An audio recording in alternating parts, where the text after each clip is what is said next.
Hello everyone. इस video class में आप सबका स्वागत है। इस वीडियो क्लास में हम चर्चा करेंगे यूरोप में राष्ट्रवाद के उदय के विषय में।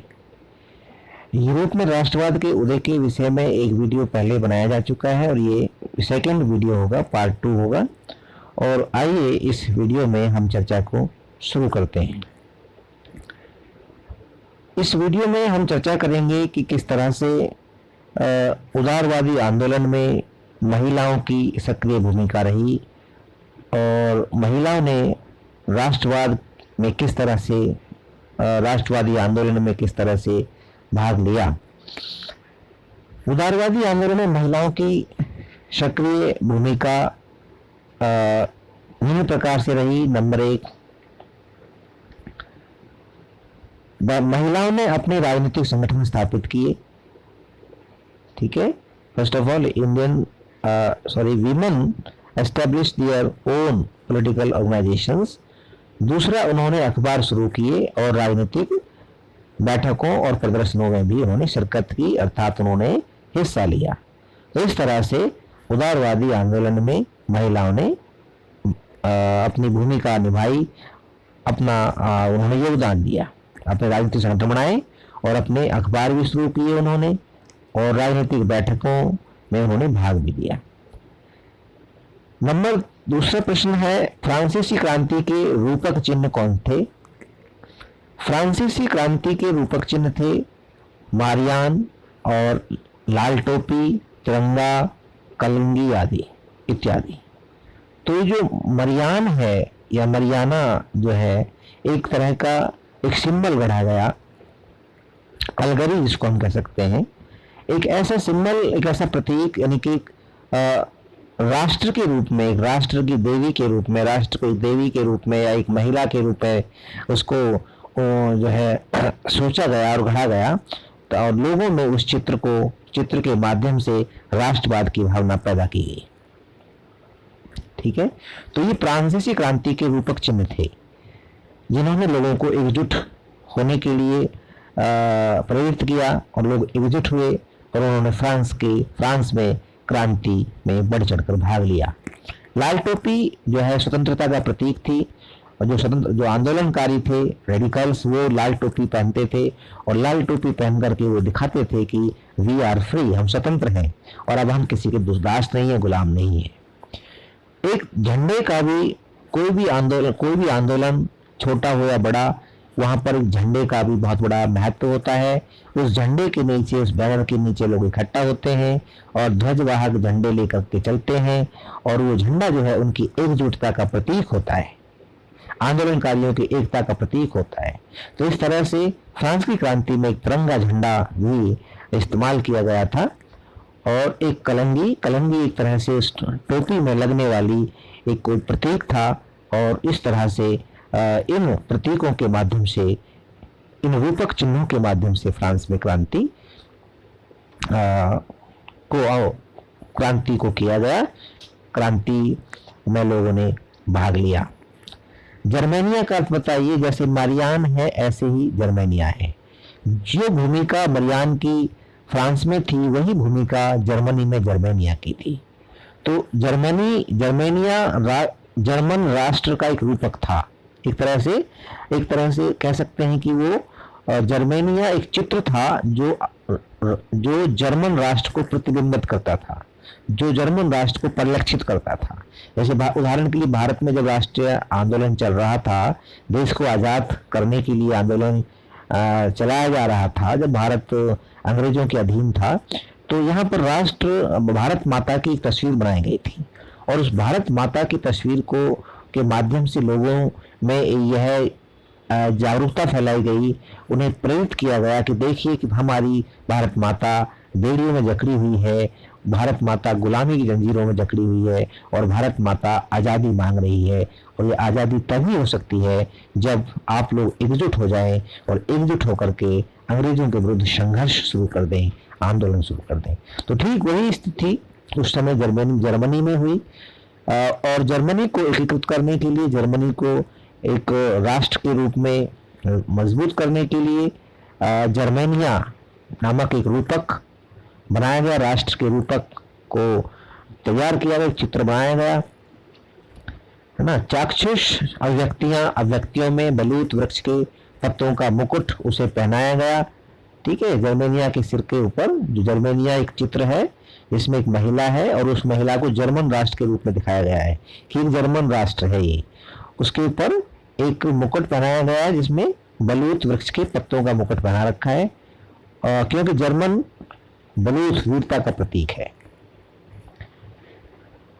तो राष्ट्रवादी जो होते हैं, आंदोलनकारी जो होते हैं, वो लोगों को एकजुट करने के लिए अलग अलग तरह के प्रयास करते हैं, अलग अलग तरीके खोजते रहते हैं ताकि लोगों में एकता की भावना पैदा हो, संघर्ष के साथ जुड़े और आंदोलन सफल हो और जो उद्देश्य उनका है वो उद्देश्य पूरा हो सके, क्योंकि लोगों की समर्थन के बिना कोई भी आंदोलन सफल नहीं हो सकता। अगला क्वेश्चन है इसमें, बाल्कन क्षेत्र के अंतर्गत आने वाले दो प्रमुख राज्यों के नाम लिखो। बाल्कन क्षेत्र के अंतर्गत आने वाले दो प्रमुख राज्य आधुनिक रोमानिया, बुल्गारिया, यूनान इत्यादि थे। बाल्कन क्षेत्र का मतलब क्या होता है ये भी बहुत समझना जरूरी है। ठीक है, तभी तो हम समझ सकते हैं। बाल्कन क्षेत्र का मतलब है कि वो आज के वो ऐसे राज्य है जो पहले कभी बड़े एम्पायर, बड़े साम्राज्य के अधीन थे। ठीक है, बड़े बड़े साम्राज्यों के अधीन थे और वो साम्राज्यों के टूटने के बाद जो राज्य अस्तित्व में आए हैं उन्हें हम बाल्कन स्टेट कहते हैं। चाहे वो तुर्की का साम्राज्य रहा हो, टर्किश एम्पायर, या फिर ऑस्ट्रिया हंगरी का बड़ा साम्राज्य रहा हो, तो उनसे जो राज्य निकले, जो जो जो हिस्से उनसे अलग होकर के अस्तित्व में आए और अलग राष्ट्र बन गए, अलग देश बन गए, उन्हें हम बाल्कन स्टेट कहते हैं। तो उसमें बहुत सारे हैं, जैसे लताविया है, लिथुआनिया है, रोमानिया, बुल्गारिया, यूनान, ठीक है, इत्यादि। अगला, जनमत संग्रह का क्या अर्थ है? तो ये जो सारे क्वेश्चंस इसी से जुड़े हुए हैं, यूरोप में राष्ट्रवाद के टॉपिक से जुड़े हुए क्वेश्चंस है ये। जनमत संग्रह पॉलिटिकल साइंस में भी आता है, इसको अंग्रेजी में इसको हम क्या कहते हैं, रेफरेंडम के नाम से जानते हैं। इसको एक वर्ड है, टर्म है रेफरेंडम, जनमत संग्रह। तो जनमत संग्रह नाम से स्पष्ट जनता की राय इकट्ठा करना, जनता की राय जानना, जनमत संग्रह। यानी किसी भी ऐसे कानूनी विषय पर या किसी भी ऐसे मुद्दे पर जो जनता से जुड़ा हुआ है, उसके बारे में जनता की राय जानना और राय जानने के लिए जनता से मतदान करवाना जनमत संग्रह कहलाता है। तो एक प्रत्यक्ष मतदान जिसके जरिए एक क्षेत्र के सभी लोगों से एक प्रस्ताव को स्वीकार या अस्वीकार करवाया जाता है। कि जो लोग पक्ष में हैं वो इसके साथ में उसमें टिक कर दें कि हाँ इसके पक्ष में, लिख दें कि yes we support the resolution प्रस्ताव, या फिर जो इसके पक्ष में नहीं है, ठीक है, वो इसके पक्ष में नहीं लिख दें। तो इस तरह से यदि वो प्रस्ताव के पक्ष में ज़्यादा लोग हो गए तो फिर वो प्रस्ताव पास माना जाता है, नहीं तो प्रस्ताव अस्वीकार माना जाता है। तो जनमत संग्रह एक कानून बनाने की एक प्रक्रिया के तहत देखा जाता है और ये वर्तमान में कुछ ही देश हैं जहाँ पर इसका इस्तेमाल होता है, और अब तो बहुत ही एक दो देश रह गए ऐसे जहाँ पर जनमत संग्रह का जैसे कि चलन है या उसका इस्तेमाल होता है। स्विट्जरलैंड में इसका बहुत ज़्यादा इस्तेमाल होता था, अभी भी होता है जनमत संग्रह का। अगला क्वेश्चन है, अब जो इसमें थोड़े बड़े क्वेश्चन आ रहे हैं, राष्ट्र राज्य की 3 विशेषताएं बताइए। राष्ट्र राज्य, नेशन स्टेट की 3 विशेषताएं क्या है? नेशन स्टेट का मतलब एक ऐसा राज्य जो एकता की भावना से भरा हुआ है और जिसमें विभिन्न जातियों, विभिन्न धर्मों के लोग रहते हैं और जो एक देश के रूप में अस्तित्व में है, मौजूद है, उसे हम राष्ट्र राज्य कहते हैं। तो राष्ट्र राज्य की 3 विशेषताएं हैं। नंबर 1, इसमें जनता को अपने शासक को चुनने का अधिकार होता है। ठीक है, शासक को चुनने का अधिकार होता है इसमें। नंबर 2, सभी नागरिकों के समान कानून बनाए जाते हैं, सभी नागरिकों के लिए समान कानून बनाए जाते हैं, वहां पर शासक को चुनने का अधिकार होता है, समान कानून होते हैं और लोगों द्वारा राष्ट्र का गठन होता है और वे ही इसकी नीतियां तय करते हैं। लोग ही लोगों के प्रतिनिधि नीतियां बनाते हैं, निर्णय लेते हैं, कैसे कैसे शासन चलेगा, और जनता के लिए कौन कौन से काम किए जाएंगे, ये सभी निर्णय लोगों द्वारा लिए जाते हैं या उनके प्रतिनिधि द्वारा लिए जाते हैं। तो राष्ट्र राज्य की ये 3 प्रमुख विशेषताएं हैं कि नंबर 1, इसमें शासक को चुनने का अधिकार जनता के पास होता है। दूसरा, सभी नागरिकों के लिए एक जैसे कानून बनाए जाते हैं, समान कानून, और सभी लोग कानून के समक्ष समान होते हैं। और राष्ट्र का गठन लोगों द्वारा किया जाता है, लोग राष्ट्र का निर्माण करते हैं, उसे हम राष्ट्र राज्य कहते हैं। ठीक है, नेशन स्टेट कहते हैं। फ्रांसीसी सेना का शुरुआती उत्साह शीघ्र ही लोगों में विरोध का कारण क्यों बन गया था? तो इस क्वेश्चन को ही पढ़ लेते हैं। फ्रांसीसी सेना का शुरुआती उत्साह शीघ्र ही लोगों में विरोध का कारण क्यों बन गया था? फ्रांसीसी सेना का शुरुआती उत्साह शीघ्र ही लोगों में विरोध का कारण बन गया क्योंकि जब फ्रांस यह साफ होने लगा कि नई प्रशासनिक व्यवस्थाएं राजनीतिक स्वतंत्रता के अनुरूप नहीं थी, तो बढ़े हुए टैक्स, सेंसरशिप और बाकी यूरोप को जीतने के लिए फ्रेंच सेना में जबरन भर्ती इत्यादि प्रमुख कारण थे। तो क्रांति के बाद जब वहाँ फ्रांस की सेना का भी गठन हुआ और एक नई तरह से उसको नए रूप में उसको और मजबूत करने के लिए कदम उठाए गए, तो फिर यानी कि अति उत्साह दिखाया गया सेना के द्वारा भी, जिससे लोग नाराज हो गए। और वो अति उत्साह क्या था कि वहाँ पर जबरन लोगों को सेना में भर्ती करने लगे थे, जबरन भर्ती करने लगे सेना में, जिससे जो लोग सेना में काम करने के इच्छुक नहीं थे वो नाराज हो गए। ठीक है भाई, सेना में आप उन्हीं को तो भर्ती करेंगे जो सेना में भर्ती होना चाहते हैं। उसके लिए कुछ कंडीशंस हैं, जो है मानसिक शारीरिक रूप से जो है फिट होना चाहिए, हष्टपुष्ट होना चाहिए, स्वस्थ होना चाहिए कोई भी व्यक्ति, वही सेना में जा सकता है। बहुत ज़्यादा टैक्स बढ़ा दिए गए सरकार के द्वारा और सेंसरशिप लगा दी गई। सेंसरशिप का मतलब है पाबंदियां लगा दी गई लिखने पर, छापने पर। तो इस सब ने जो है फ्रांस की जनता में विरोध को पैदा किया। इसके साथ ही अगला क्वेश्चन है कि 19वीं शताब्दी में उदारवादी विचारधारा के राजनीतिक उद्देश्यों की समीक्षा कीजिए। 19वीं शताब्दी में उदारवादी विचारधारा राजनीतिक रूप से एक ऐसा सरकार पर जोर देता है जो सहमति से बनी हुई थी, है ना। उदारवाद विचारधारा जो है वो चुनाव की बात करता है, स्वतंत्रता की बात तो करता है, चुनाव स्वतंत्रता की बात करने के साथ साथ वह ऐसी सरकार की भी वकालत करता है जो चुनाव के द्वारा बनाई गई है, जो सहमति से बनी है। फ्रांसीसी क्रांति के बाद उदारवाद निरंकुश शासक और पादरी वर्ग के विशेष अधिकारों को समाप्त करना चाहता था। संविधान तथा संसदीय प्रतिनिधि सरकार का पक्षधर था कि प्रतिनिधि सरकार होनी चाहिए, संसदीय शासन प्रणाली होनी चाहिए, संविधान होना चाहिए, ठीक है, ताकि कोई भी शासक मनमर्जी ना कर सके, वो निरंकुश ना हो जाए। 19वीं शताब्दी के उदारवादी निजी संपत्ति के भी स्वामित्व की जरूरत पर जोर दे रहे थे कि जो प्राइवेट प्रॉपर्टी, व्यक्ति को अपनी प्रॉपर्टी रखने का अधिकार होना चाहिए। तो इसके साथ ही अगला जो इम्पोर्टेंट इसमें जो टॉपिक है, सब टॉपिक है, क्वेश्चन है, वो 1830 के फ्रांसीसी विरोध के 3 परिणामों की व्याख्या करो।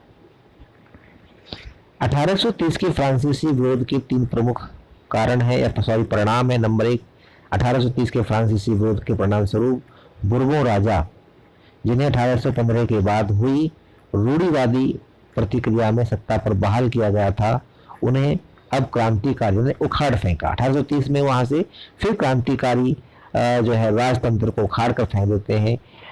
उस राजतंत्र को जो 1815 में वहां पर दोबारा से स्थापित कर दिया गया था वियना संधि के द्वारा। 1815 में वियना संधि होती है और उस संधि में फिर से जबरदस्ती फ्रांस में राजतंत्र की स्थापना कर दी जाती है और जो बुर्बों वंश का ही किसी व्यक्ति को वहां पर शासक बना दिया जाता है।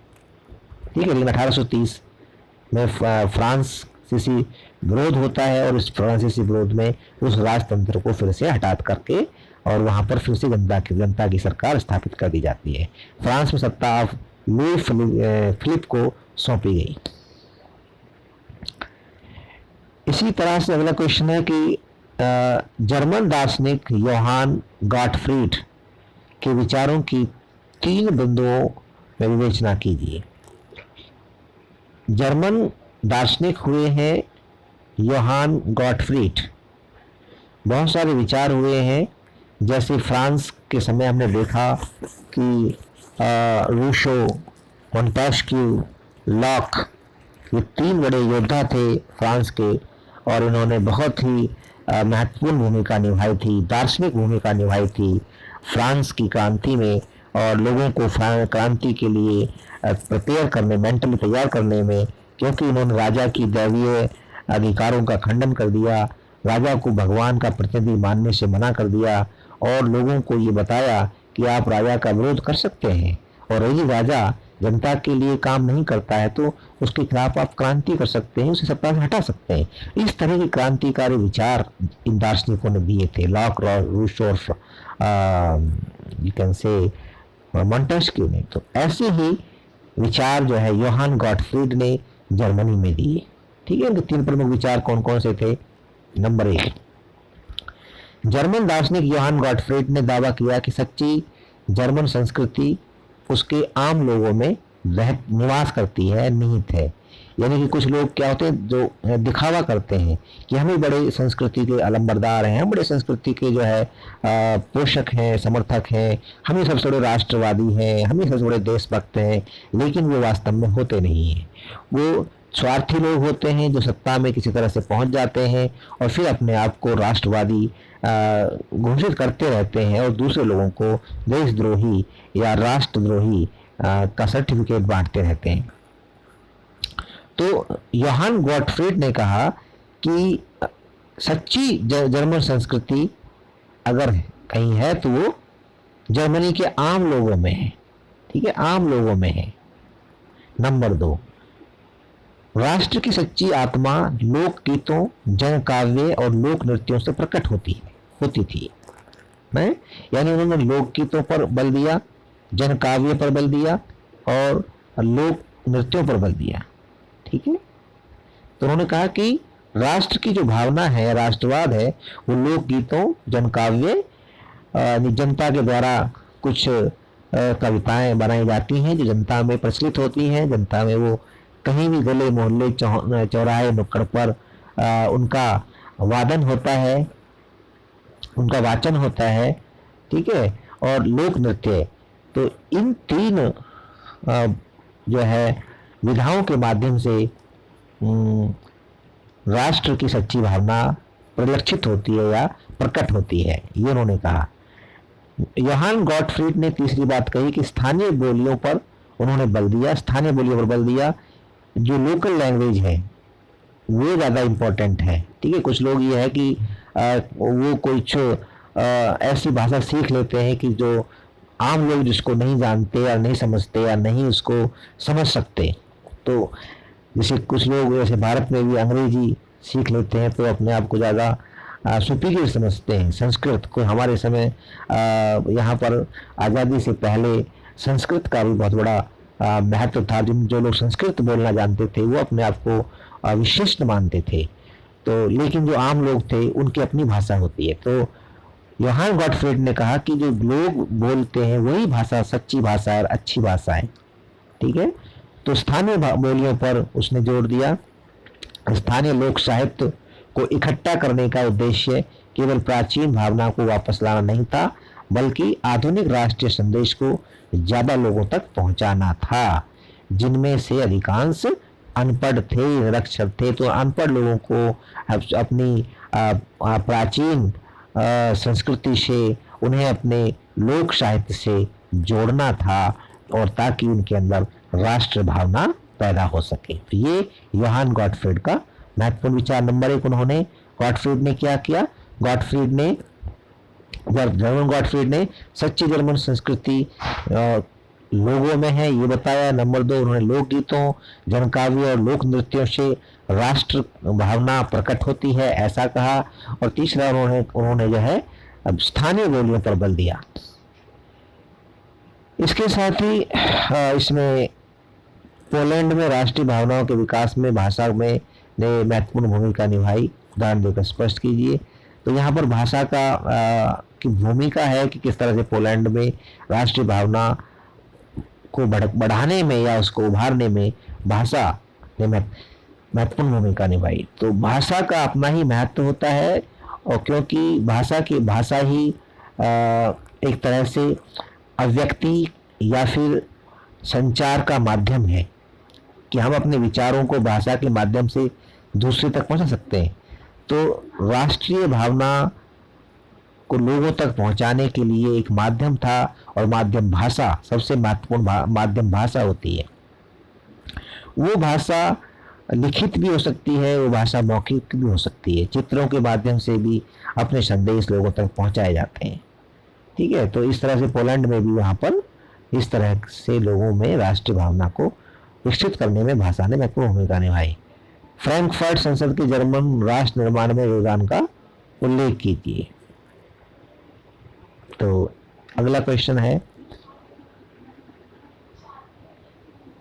1871 के बाद बाल्कन क्षेत्र यूरोप में गंभीर राष्ट्रवादी तनाव का कारण बन गया। कथन के संदर्भ में 3 तर्क दीजिए। हाँ, ये क्वेश्चन इंपॉर्टेंट क्वेश्चन है और इस क्वेश्चन को हम डिस्कस करते हैं।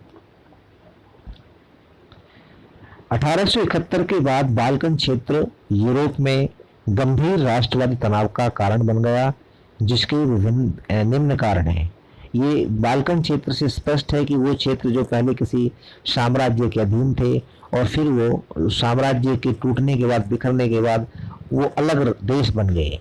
ठीक है, लेकिन जो ये अलग टूटने के बाद जो ये अलग राष्ट्र बने या अलग छोटे छोटे देश थे, कमजोर देश थे, अब इनके ऊपर जो ताकतवर देश थे उन्होंने अपनी नजरें दौड़ानी शुरू कर दी। ठीक है, वो इन्हें हड़पना चाहते थे, तो इसलिए वहां पर टेंशन, तनाव पैदा हो गया है। ठीक है, तो नंबर 1, बाल्कन क्षेत्र में यूरोप के अनेक देश अपना प्रभुत्व बढ़ाना चाहते थे, इसलिए उन्होंने वहां की समस्या को और भी उलझनपूर्ण, तनावपूर्ण बना दिया। नंबर 2, बाल्कन क्षेत्र एक के बाद एक उसके अधीन यूरोपीय राष्ट्रीयताएं उसके चंगुल से बाहर निकलकर स्वतंत्रता की मांग करने लगे। और तीसरा, लोगों ने आज़ादी या राजनीतिक अधिकारों के अपने दावे को राष्ट्रीयता का आधार दिया। उन्होंने इतिहास का इस्तेमाल यह साबित करने के लिए किया कि वे कभी स्वतंत्र थे, किंतु विदेशी शक्तियों ने उन्हें अपने अधीन कर लिया था। तो इस तरह से बाल्कन क्षेत्र यूरोप में गंभीर राष्ट्रवादी तनाव का कारण बन गया 1871 के समय।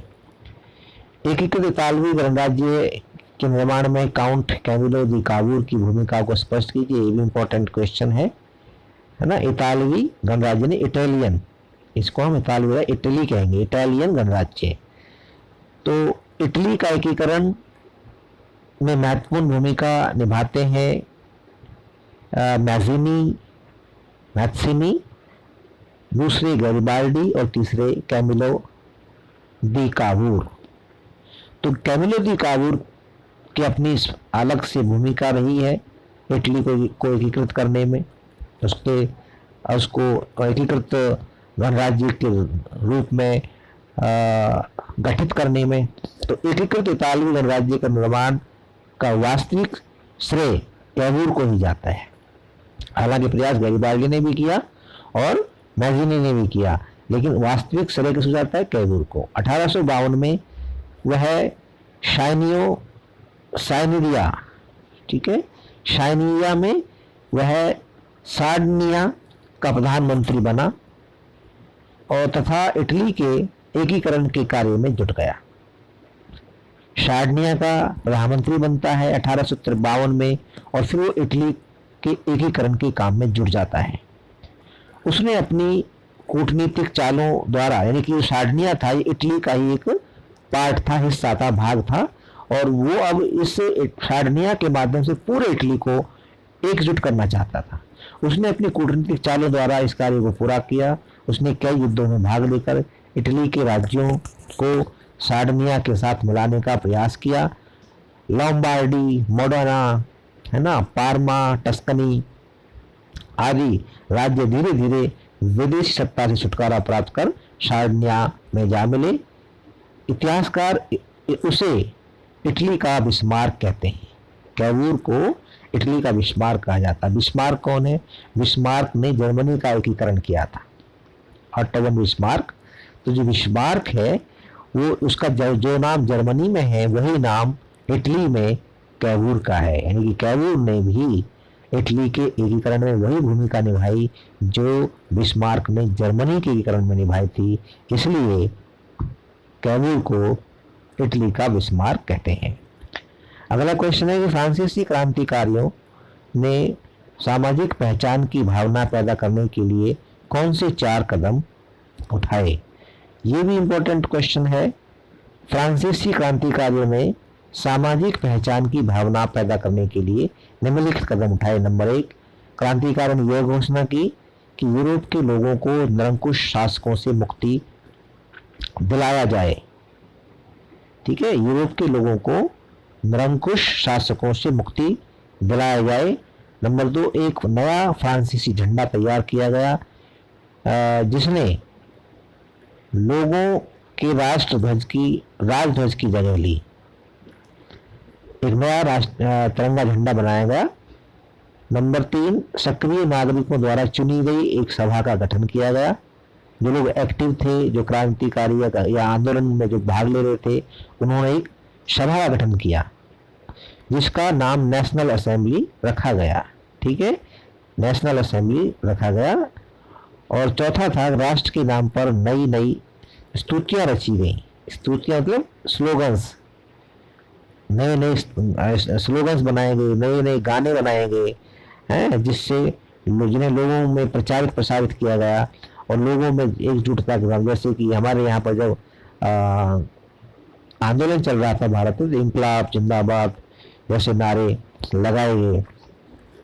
ठीक है, और ऐसे ऐसे गाने गढ़े गए जिससे लोगों में राष्ट्रवाद की भावना पैदा हुई। शपथें ली गई और इसके साथ ही शहीदों का भी गुणगान किया गया। ओके, जो इस तरह से वहाँ पर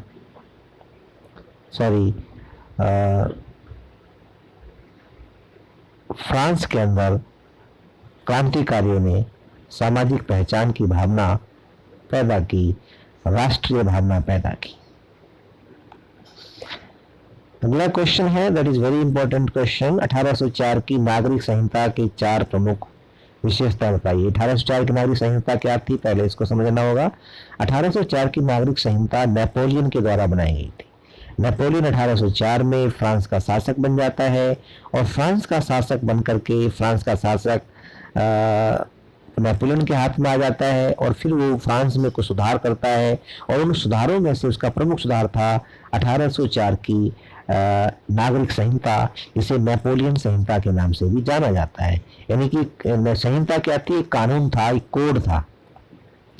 ठीक है, एक लॉ बनाया उसने और उस लॉ में उसने महत्वपूर्ण प्रावधान किए। जैसे नंबर 1, जन्म पर आधारित विशेष अधिकारों को समाप्त कर दिया गया। पहले जन्म पर आधारित विशेष अधिकार थे कुछ लोगों के पास। कौन से लोग थे वो? पादरी लोग थे जो चर्च में रहते थे और दूसरे कुलीन वर्ग के लोग। तो उनको जन्मजात कुछ स्पेशल राइट्स मिले हुए थे, वो उन्होंने खत्म कर दिए। जैसे कि उन्हें कर देने से छूट थी, वो टैक्स नहीं देते थे, तो उनके पास ये स्पेशल अधिकार था कि वो टैक्स नहीं देंगे। ठीक है, इसके बाद उसने कानून के समक्ष समानता या कानून के समक्ष बराबरी और संपत्ति के अधिकार को सुरक्षित कर दिया। यानी सभी लोग कानून के सामने बराबर होंगे, ऐसी बात उसने कही। और कोई व्यक्ति कानून से ऊपर नहीं होगा। ठीक है, कानून के सामने, कानून की दृष्टि में सब बराबर हैं।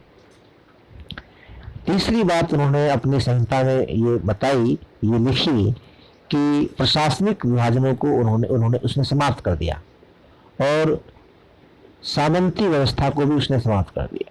सामंती व्यवस्था को भी उसने समाप्त कर दिया। सामंती व्यवस्था क्या होती है?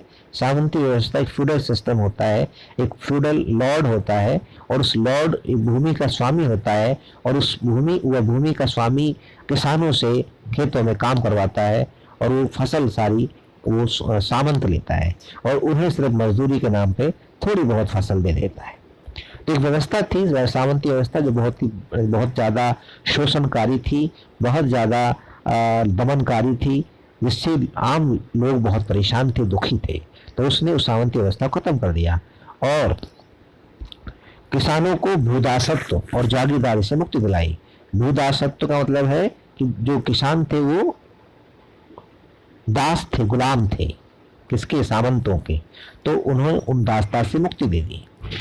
चौथा, और उसने महत्वपूर्ण कार्य किया, शहरों में भी कारीगरों की श्रेणी संघों के नियंत्रणों को हटा दिया गया। जो श्रेणी संघ, कारीगरों के जो श्रेणी संघ प्रथा, जो यूनियन थी, यूनियन थे, मजदूर यूनियन या जो मजदूर यूनियन थी, उसके ऊपर नियंत्रण लगे हुए थे, उन नियंत्रणों को उसने हटा दिया। यानी कि कुछ आज़ादी मजदूरों को दे दी गई। यातायात और संचार व्यवस्था में सुधार किया गया। ठीक है, किसानों, कारीगरों, मजदूरों और नए उद्योगपतियों ने नई आज़ादी चखी। तो इस तरह से, यानी कि जो लोग, जो किसान, मजदूर और कारीगर आज़ादी से जो वंचित थे, अधिकारों से वंचित थे, है ना, उन्हें पहली बार एक तरह से आज़ादी का स्वाद चखने को मिला और वो लोग आज़ाद हो गए। तो ये महत्वपूर्ण कार्य, ये महत्वपूर्ण कदम उठाए नागरिक संहिता के द्वारा नेपोलियन ने। ये बहुत ही important question, very important question this is. अगला क्वेश्चन है, वियना संधि 1815 की 4 प्रमुख विशेषताओं का उल्लेख कीजिए। और इसके हम चर्चा कर चुके हैं, थोड़ी सी चर्चा, लेकिन थोड़ा सा इसको हम देख लेते हैं। 1815 वियना संधि कब हुई? 1815 में हुई, treaty of Vienna. 1 number question आता है। सन 1815 की वियना संधि की मुख्य विशेषताएं। नंबर 1, सन 1815 की वियना संधि ने उन सब कई सारे बदलावों को खत्म कर दिया जो नेपोलियन द्वारा किए गए थे। ठीक है, जो नेपोलियन द्वारा फ्रांस में जो बदलाव हुए थे, उन सभी बदलावों को खत्म कर दिया और फिर से पुरानी स्थिति बहाल कर दी, रिवर्स गियर लगा दिया। इस संधि ने फ्रांसीसी क्रांति के दौरान उठाए गए बुर्बों राजा, जिन्हें सत्ता से बेदखल कर दिया गया था, अब उन्हें फिर से सत्ता पर काबूज कर दिया। यानी फिर से बुर्बों वंश के एक प्रतिनिधि को राजा बना दिया गया, यानी राजतंत्र को बहाल कर दिया गया। तीसरा क्या था कि फ्रांस की सीमा पर कई राज्य कायम कर दिए गए। फ्रांस के साथ साथ लगते हुए कई राज्य बना दिए गए। ठीक है, ताकि फ्रांस भी अपनी मनमानी ना कर सके और फ्रांस जो है बड़े राष्ट्रों, दूसरे राष्ट्रों के बड़े राष्ट्रों के संपर्क में रहे या उनसे जो है ज़्यादा अपनी मनमानी ना कर सके। तो उसके पर एक तरह से अंकुश लगा दिया फ्रांस के ऊपर। प्रशा को उसकी पश्चिमी सीमाओं पर महत्वपूर्ण नए इलाके सौंप दिए गए, जबकि ऑस्ट्रिया को उत्तरी इटली का नियंत्रण दे दिया गया।